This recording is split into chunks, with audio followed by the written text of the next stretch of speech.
Assalamualaikum warahmatullahi wabarakatuh. Perkenalkan, nama saya Lia Mayurizky Dewi dan saya adalah salah satu mahasiswi program studi D3 Kebidanan di Politeknik Kesehatan Tanjung Karang. Nah, di video ini saya akan menjelaskan mengenai psikologi pada anak di fase remaja akhir menuju masa dewasa awal. Yang dimana nih di fase-fase itu terjadi beberapa kasus konflik ya, seperti konflik antara kesalahpahaman anak-anak dan kedua orang tua gitu. Contohnya seperti yang ada di dengerin apa kata mama.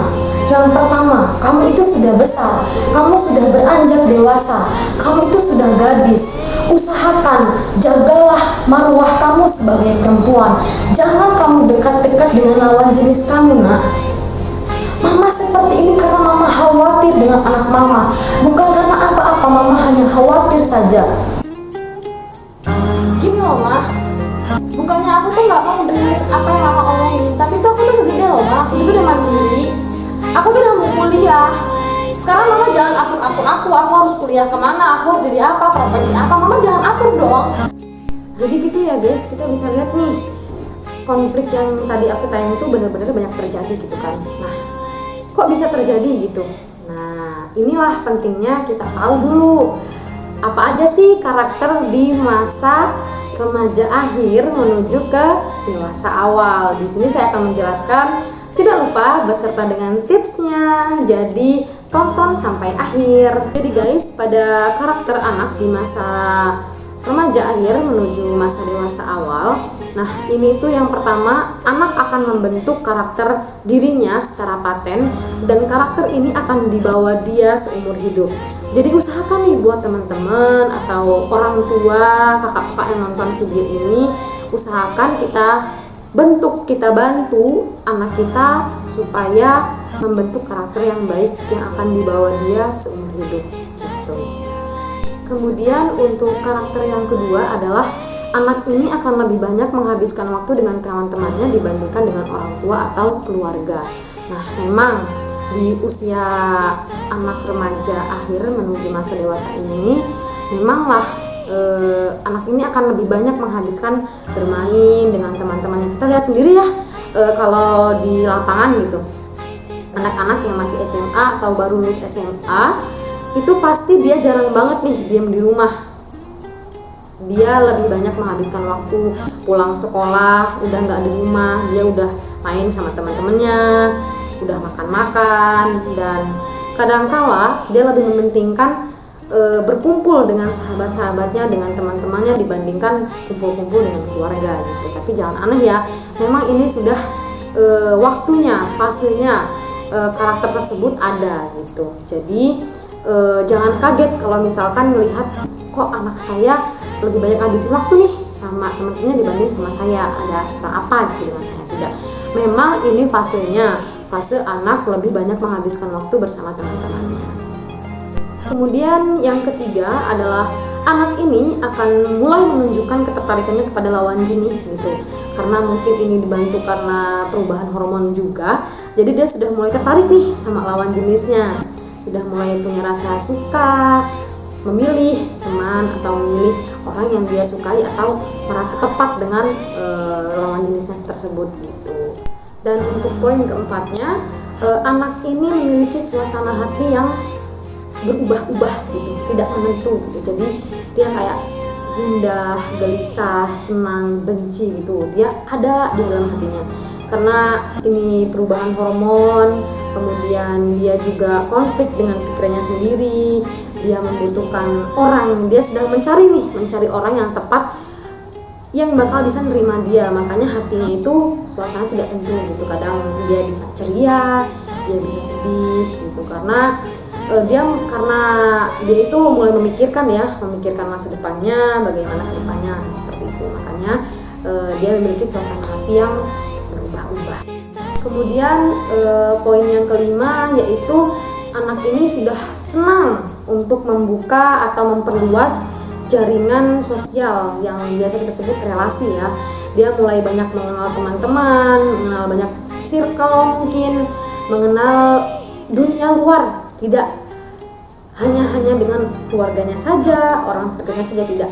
Dia akan banyak lebih mengeksplor dirinya dengan orang lain, membentuk relasi, ya seperti itu, karena dia membutuhkan pengalaman dari relasinya tersebut, mencari teman yang cocok untuk dibuat atau cocok untuk menemani dia menjalani hari-harinya gitu. Nah, untuk poin yang ke-6 ini nyambung nih ke poin-poin sebelumnya, yang mana poin 6 ini berisi si anak ini sudah mulai memikirkan cita-citanya, tujuan pandang hidupnya. Jadi anak nggak bisa nih harus kita tunjuk kamu harus jadi ini, enggak. Dia pasti sudah punya plan sendiri, dia mau jadi apa, tujuan kehidupannya buat apa, cita-citanya bakal kayak gimana, dia udah punya plan sendiri.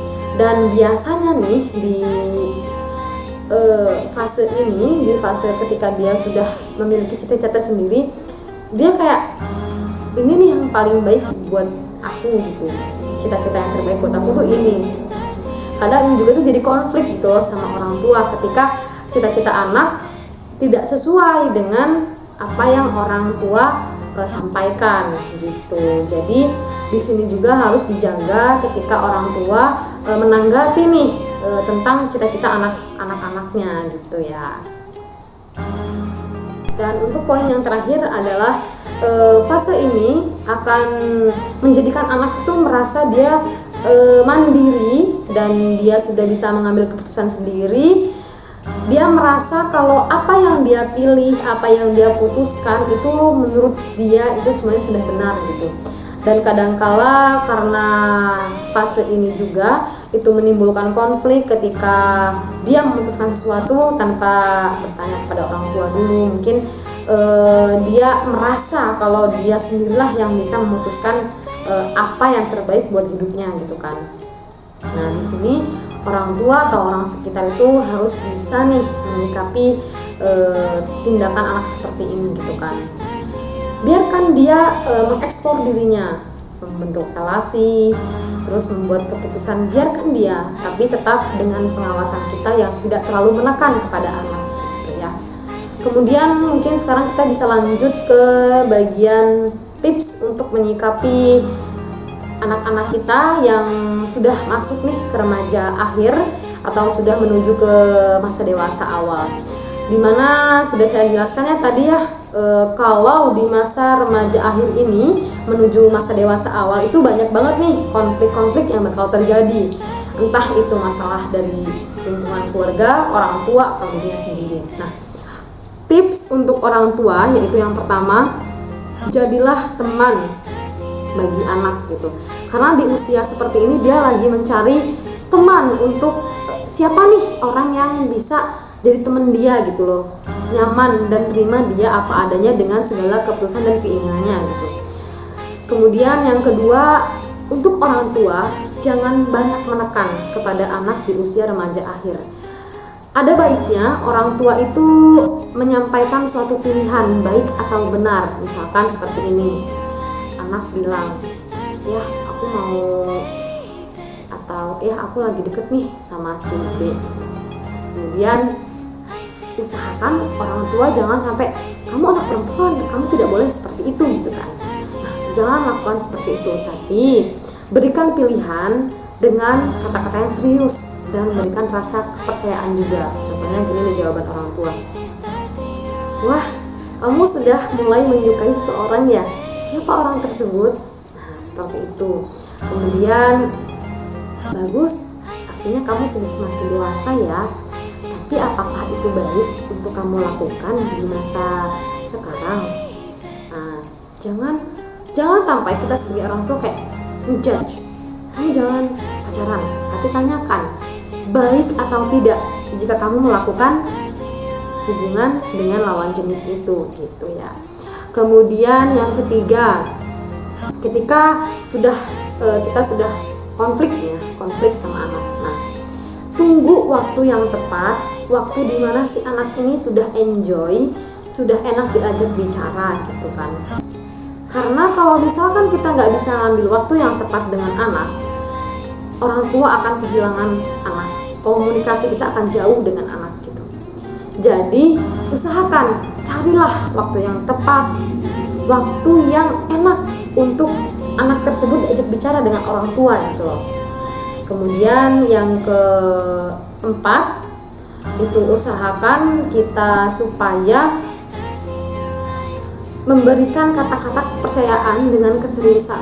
Misalkan kayak gini ya, Nak, kami sebagai orang tuamu sangat percaya kepada kamu bahwa kamu mampu menjaga harga diri, martabat keluarga, dan tidak mempermalukan keluarga.